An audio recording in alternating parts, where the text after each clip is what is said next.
Hi, my name is Cheryl Knowlton. I am the CEO and Chief Energy Officer of Dynamite Productions. And I'm also the founder of Burnout to Bliss retreats. I help real estate professionals who are overwhelmed and overburdened with all that they have to do and all that's on their plate to learn how to have brilliant breakthroughs and finally find bliss in their life and their career. How have I experienced burnout in my career? I actually wrote a book on the subject because I made every mistake in the book. I started in 1999 in California, actually, as a mortgage loan officer, not realizing that I was about to become a single mom. I had 4 beautiful daughters when I started, still have 4 beautiful daughters, but at the time that I started in real estate, my oldest was 11 and my youngest was just a year old. I had to learn how to create systems and to time block, which was not it was not a skill or a system that I was implementing in my business at that time. I had to learn that overwhelm is absolutely a choice. And I had to learn to delegate and recognize I am not the best person for every single job. That there are other people that are more skilled and more highly qualified to do certain tasks than I am. And let's face it, I am not good at everything. Just between you and me, I would rather shave my legs with a cheese grater than do my own accounting, for example. That was something I was very eager and very excited to delegate. Learning to delegate has also really, really helped me to avoid burnout because there are so many ways that we want to be people pleasers and be all things to all people, chasing the dollar, and especially as a single mom, where I had the responsibility on my plate to take care of these 4 little people, I felt the responsibility on me very, very heavily. Learning to delegate, learning that no is a complete sentence, and learning to create systems to support me in my life and my business helped me to overcome burnout a little. It's a daily battle, and it's not a one and done, but it's something that I'm constantly working on, more vigilant about, and I'm so excited that I have the people, the teams, the systems to help me so that I can avoid burnout a whole lot better than I did at the beginning.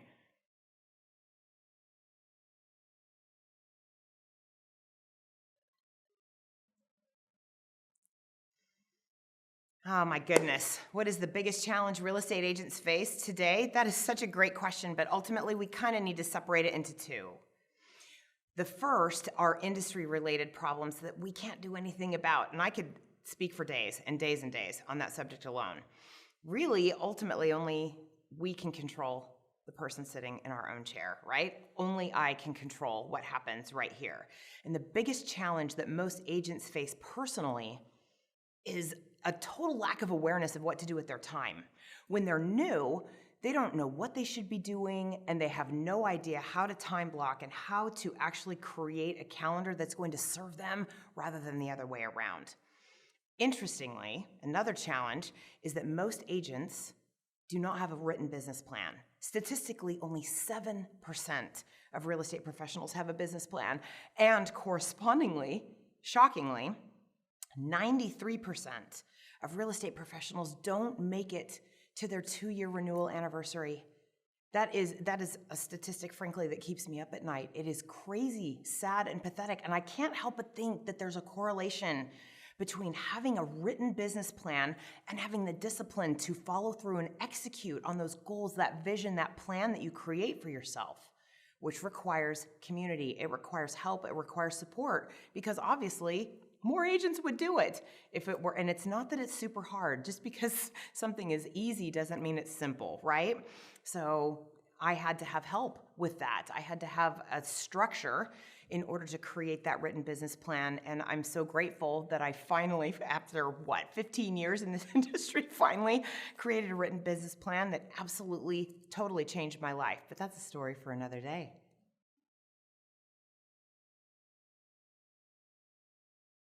I love this question. How can agents learn to cut through the crowded, commoditized, very competitive marketplace in which they live? And no matter where they live, it is crowded, it is commoditized, and sadly, and it is very competitive. A lot of real estate professionals find themselves as not even the only real estate professional in their own family, much less on their own street, in their town. So figuring out how in the world am I going to stand out? How in the world am I going to answer the question, why should I hire you? Not Sue or Bob or Steve, you. Why should I hire you? And most agents, bless our adorable hearts, are not very good at marketing ourselves. We can market property all day, every day, but we have no idea how to market ourselves. Frankly, that comes down to a lot of things for me that happened in childhood. Stop talking. You're too noisy. You're too loud. You're too much. And so we learn to scale ourselves back. In the words of one of my mentors, Sally Hogshead, we learn to become boring because of things that happen in our childhood. We need to unlearn that so that we can tap into who we truly are at our best, find those strengths in our personality of who we are, and then magnify those things. This does two different things. Number one, it allows us to bring our best self to work every single day, utilizing our unique talents and gifts and skills so that we can truly shine and show up for work to serve our clients every single day. The other beautiful aspect of getting really super clear about who we are is we get to create a branding message that is authentic to us uniquely and individually so we can answer that question. Why you?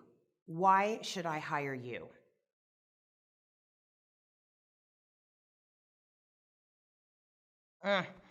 What a great question. What is the cost of us not getting clear about who we are, about creating boundaries, about learning that no is a complete sentence, which starts with a plan and a vision, and then a time block, and then having the discipline and the commitment to stick to that plan? The cost is everything. It is the loss of our dreams. It is the loss of our relationships. It is the loss of everything that we got in this industry to do. For me, it was not an option. Failure was not an option for me. As a single mom, those girls were my why.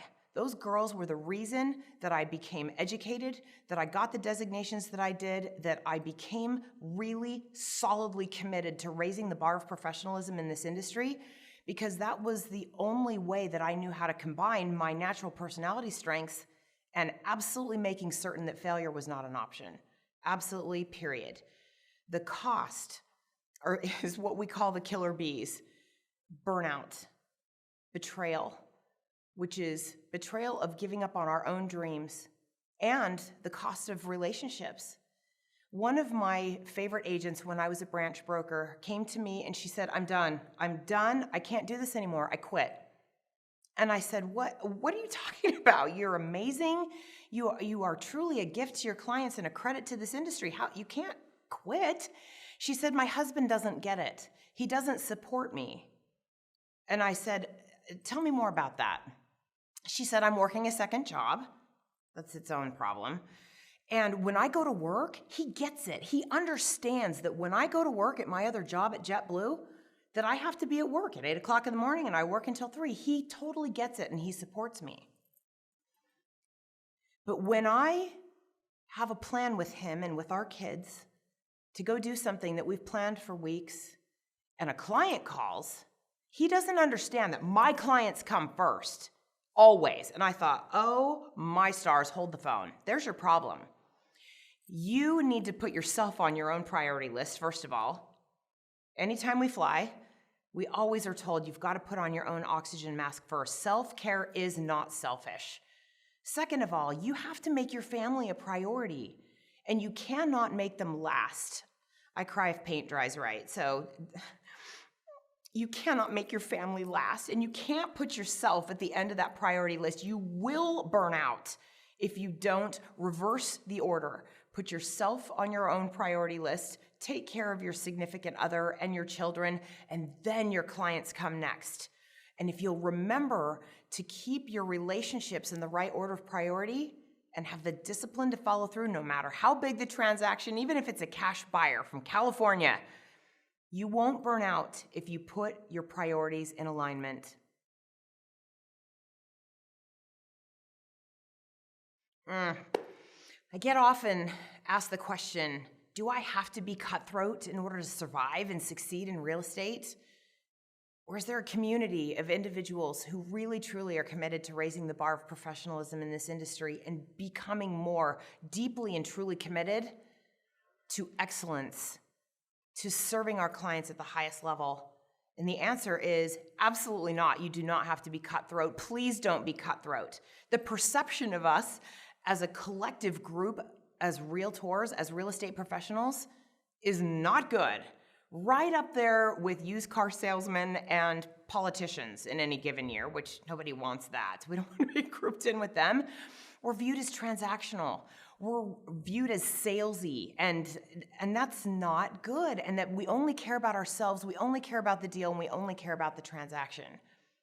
The best real estate professionals that I've ever met, that I surround myself with, are people who are deeply committed, not only to this industry, but to helping their clients cross the finish line, not for themselves, but so that they can serve their clients and truly build relationships that last a lifetime. And yes, there is a community of like-minded, beautiful individuals who love and care about each other and about this industry. And I would love to share more about that community with you. And if you feel like you're a fit, and if you're ready to take your career to the next level and say goodbye to the killer bees, I would love to invite you to be part of that community and take your business and your life to the next level.